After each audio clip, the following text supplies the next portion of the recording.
Vamos começar então.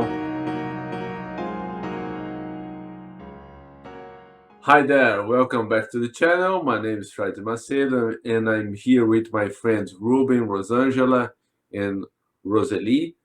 And we are here for another Gospel at Home.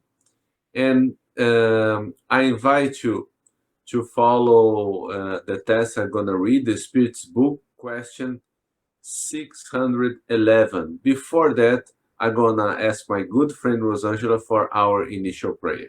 Please, Rosangela. Our Father, who art in heaven, hallowed be thy name.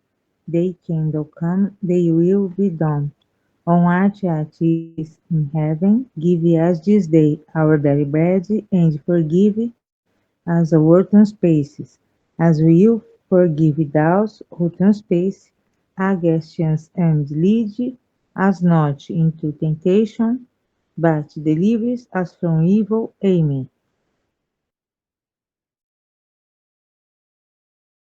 Thank you, Rosangela. Now I'm going to share my screen.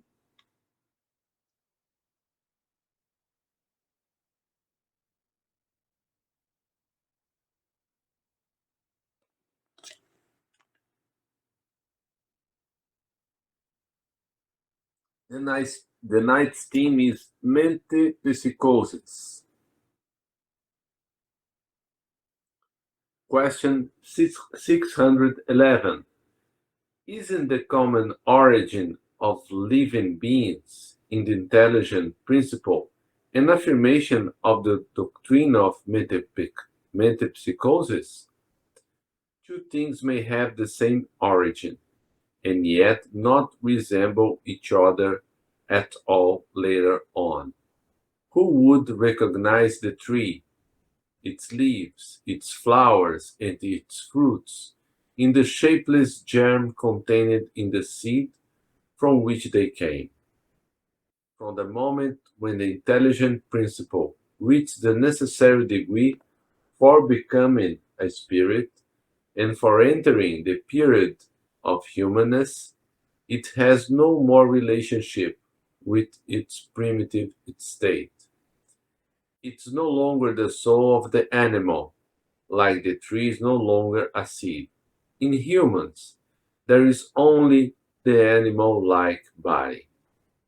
The passions that arise from the body's influence and the instincts of self-preservation inherited in matter.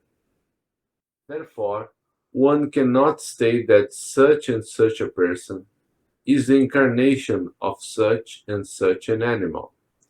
Consequently, metempsychosis, as commonly understood, is incorrect. 612. Could a spirit that has animated a human body incarnate in the animal? That would be a regression, and a spirit does not regress. The river does not flow back to its source.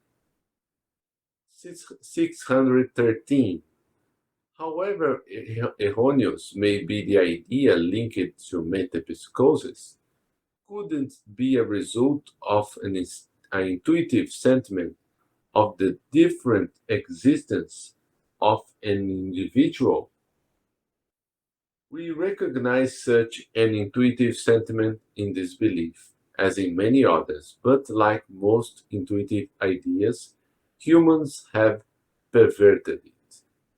Kardec's note: metempsychosis would be correct if one understood it to mean the progression of the soul from a lower to a higher state, accomplishing the development that will transform its nature. However, it is erroneous in the meaning of direct transmigration from the animal to the human and vice versa, which would imply the idea of regression or fusion.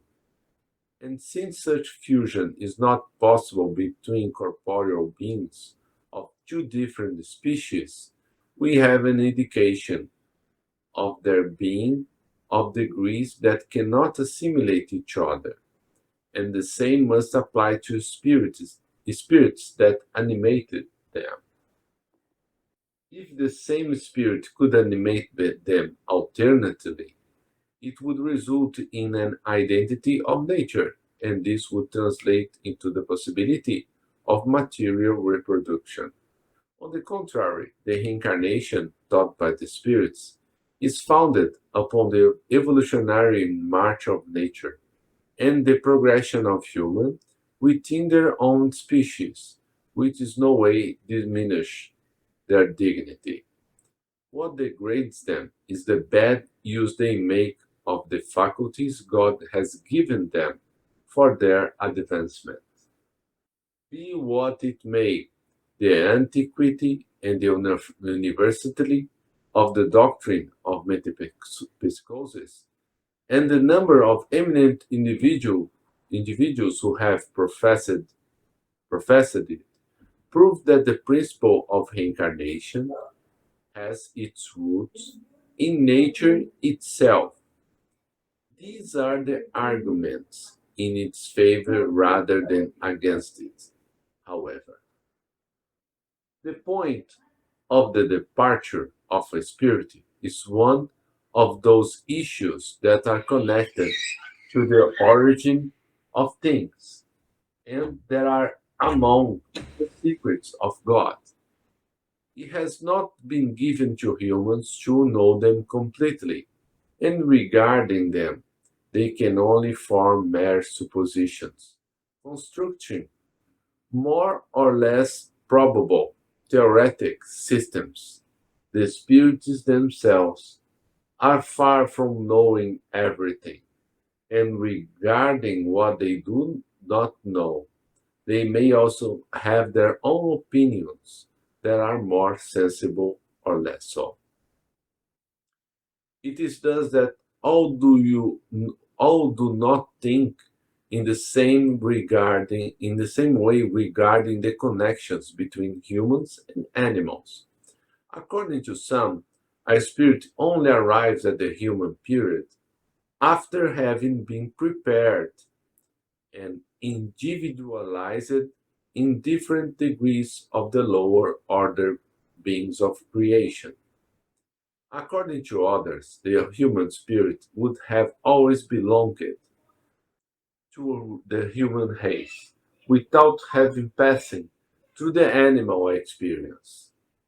The first of these theories have the advantage of giving an aim to the future of animals, which would thus comprise the first links in the chain of thinking beings. The second is more conformance with the dignity of the human being and it may be summed up as follows. The different species of animals do not proceed intellectually from one another by way of evolution. Thus, the spirit of the oyster does not subsequently become that of the fish, the bird, the quadruped, and finally the biped. Each species is absolute type in itself, physically and mentally, and each of its individuals draws from the universal source the quantity of the intelligent principle that it needs, according to the perfection of its organs and work it must perform in the phenomena of nature. It then returns to the general mass at that. Those worlds, more advanced than ours, see number 188, are also comprised of these distinct species of animals that are appropriate to the needs of those worlds and to the degree of advancement of the humans they serve, but they do not proceed from those of earth. Spiritually speaking, it's not the same with human beings. However, from the physical point of view, human beings are obviously a link in the chain of living beings. But from the moral point of view, this is a break in continuity between humans and animals. Only human beings possess a soul or a spirit, a divine spark that endows them with a moral sense and intellectual reach that animals do not possess. It is the principal being pre-existent to and survive in the body, preserving their individuality.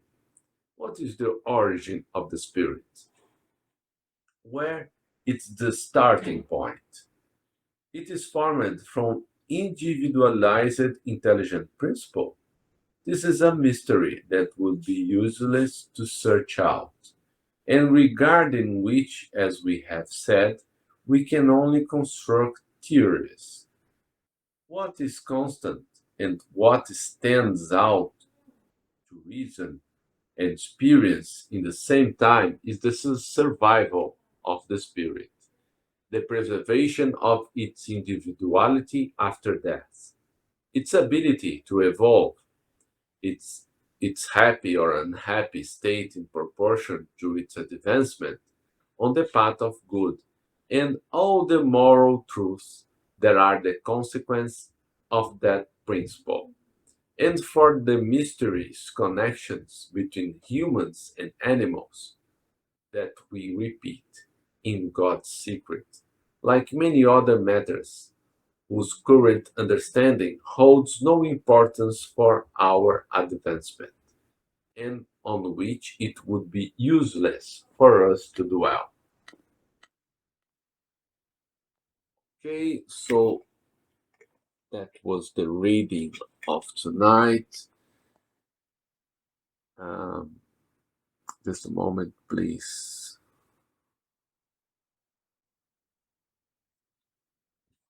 It's not a easy thing to understand, and particularly to say in English, but I will try. We know that we have been animals before. The metempsychosis theory, we cannot, um, as human beings, go back to animal, go back to an animal form. This is impossible because we all have reached a degree of evolution that we cannot go back.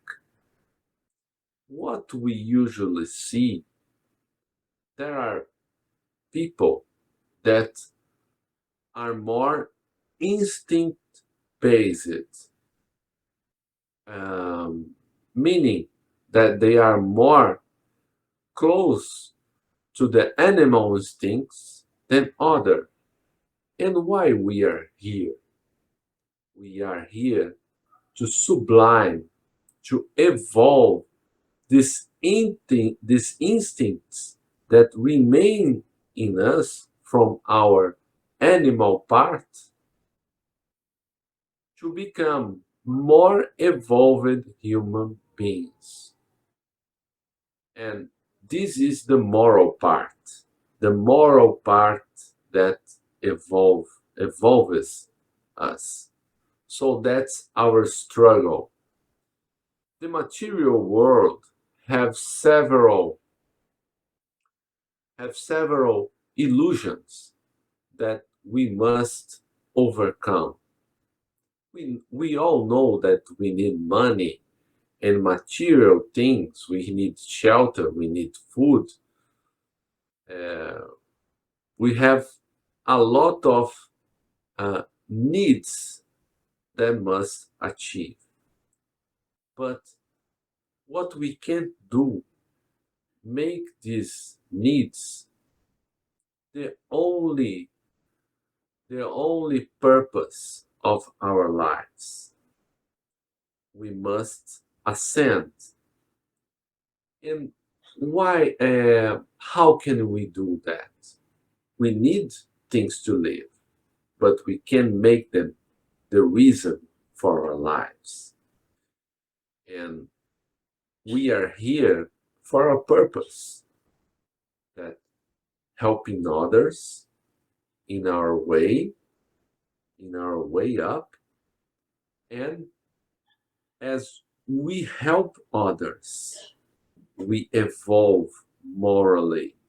So every piece of us that is not good in this path to perfection, we will get rid of all these things.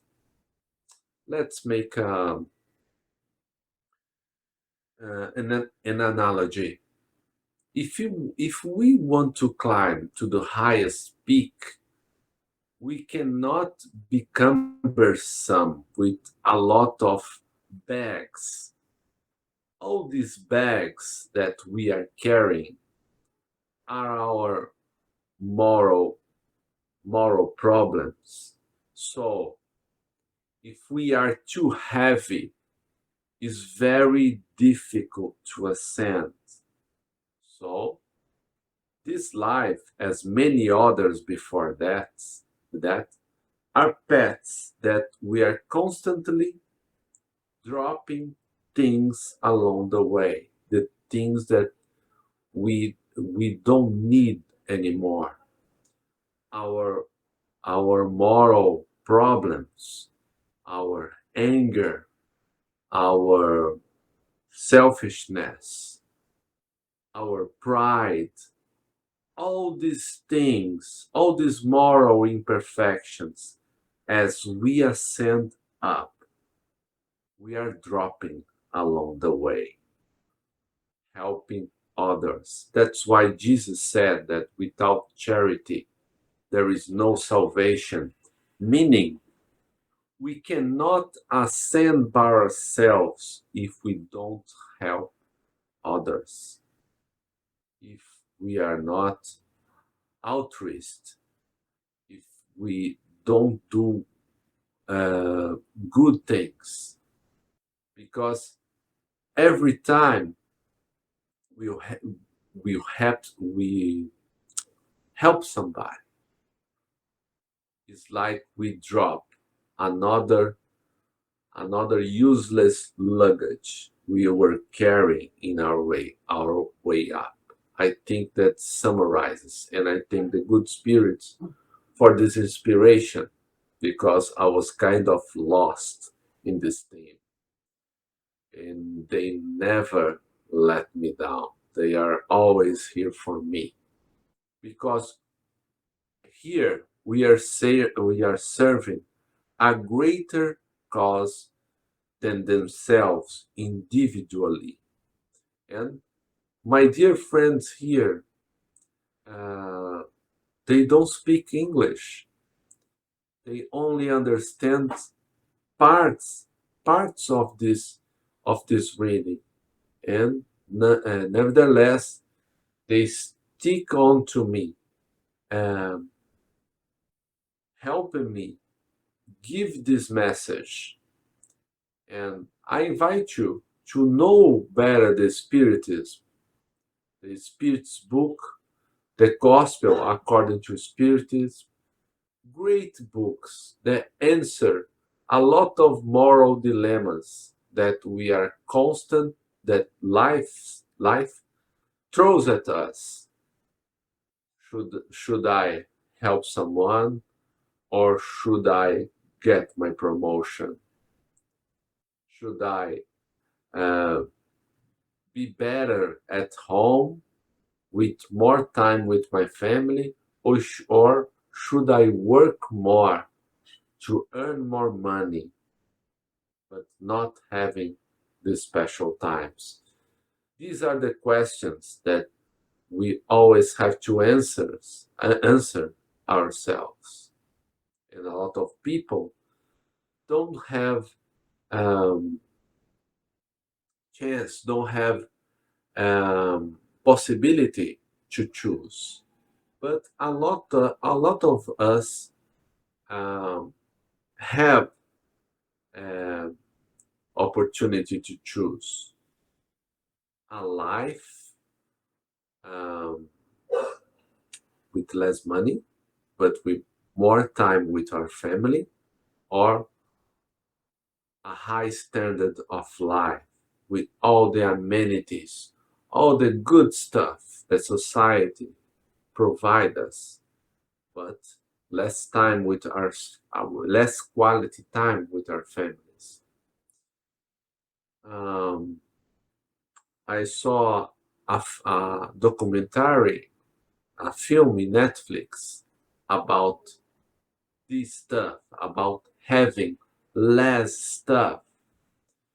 And it's fantastic because um, the two men that tells the story, they tell a story that they were constantly struggling to earn more money to buy stuff they didn't not even want. And we see a lot of people buying things they don't need. I am one of them. I'm de-stuffing myself. I'm trying to see that buying things cannot um, fulfill the emptiness of my soul. The only thing that can fulfill the emptiness of my soul is working for a good cause, is trying to be better every day without pause. Every day I have to try. That's the message I have for tonight. I thank you all for tuning in, and I'm gonna ask Rosangela for our final prayer. Thank you. We thank the good spirits who have come to communicate with us and ask them to help us put into practice the instruction they have given us. We also hope they will ensure that each one of us at the end of this session is fortified in the practice of good and love for our neighbor.